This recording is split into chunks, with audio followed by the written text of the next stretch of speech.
Hi everyone, welcome to Dennis and Hope channel. Today I'm going to give you an honest opinion about the route from Zurich to Bangkok on Emirates. Overall, I will give a C. I wouldn't like to do this again, so watch until the end why I give it a C. The check-in at Zurich airport, it's quite smooth. I guess just like everything else in Zurich. The airport is quite empty today on Thursday night. My flight's at 10 p.m. So just wandering on this airport with its emptiness, taking a train to Terminal E where most of international flights depart. There are not that many flights today. I guess that's why the airport is quite empty.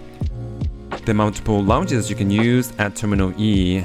Sadly, the Emirates lounge is still closed, so I have to go to two other lounges which I showed today. The first one is Aspire.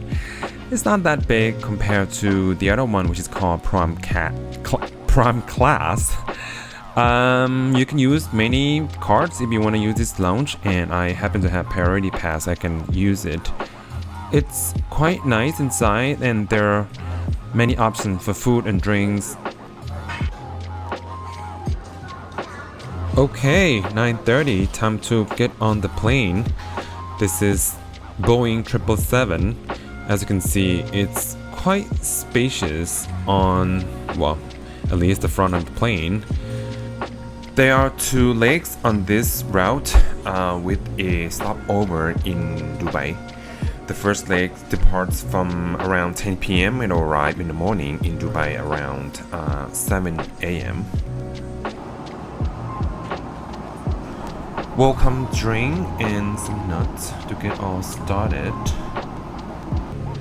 The flight time today, it's about 6 hours, so I will actually enjoy the dinner and sleep just a couple of hours, and I have to be up in Dubai. Wi-Fi is available on this flight if you just want to get messaging apps. It's free, which is awesome. There is a full cocktail and wine list, which is pretty awesome and very Emirates standard. There are meat option, seafood, and vegetarian. Of course, I love seafood, so that's my option.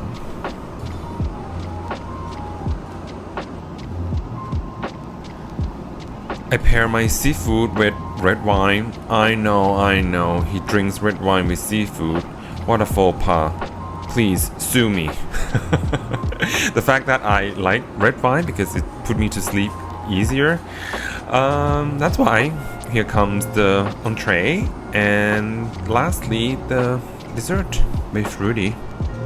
So I went to bed afterward. I got about like 3 hours sleep, and then I had to be up in Dubai. Arriving in Dubai, you are presented with all the Emirates plane. Oh my god, I can't believe that even with the pandemic, they operate in like full capacity. I can't believe how many planes that I saw. The airport itself is also quite busy compared to Zurich. Well, the airport here is quite massive, as you can imagine, and just looks very fancy at some parts.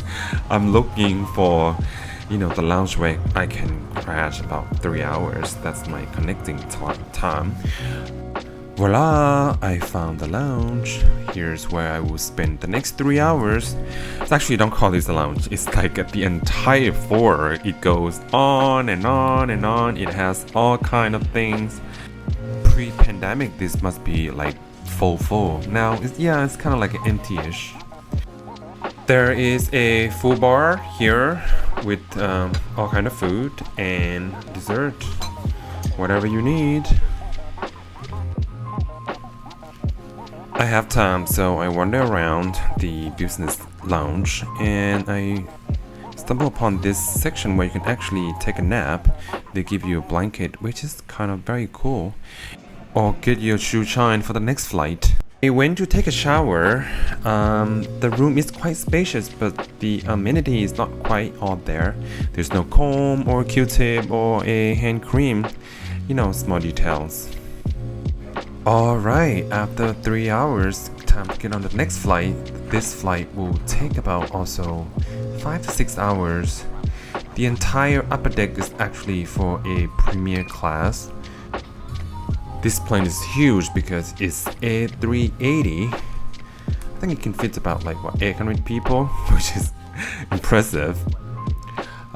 Taking off from Dubai, you can look at the Dubai skyline and then enjoy this cloud. So this flight serves lunch. Again, very Emirates standard full bar. It has meat option, seafood, and vegetarian. Of course, I ordered white wine this time with my seafood, excuse me. So I ordered salmon and then shrimp. The food is very delicious. I can't believe all this microwave food is quite impressive. Wow. Ended up with yet again fruit. I'm very fruity, as you can imagine.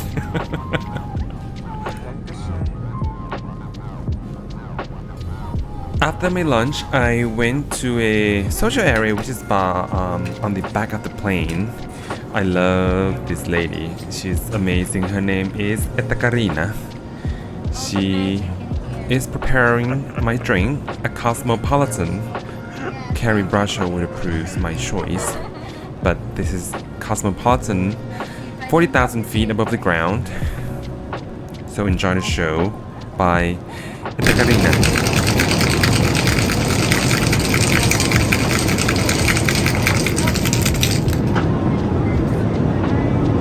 You're gonna find yourself on YouTube now. I think so. I hope so. Did you hear that? She requested it, so now she's on YouTube. The link, oh, not the link, I'm sorry. The list, this is the drink list. It has both alcohol and some non-alcohol drink, which is amazing. Here comes me playing a bartender. Cheers. So by the end of the trip, it's sunsetting, and as you see in about now that we're landing at nighttime in Bangkok. So I left Zurich around 10 p.m. and arrived in Bangkok at 7:30 p.m. It feels like a whole day, and it's actually not that far. Bangkok airport is still not at its glories, meaning that it's not that busy, it's still empty. Well, it's pandemic.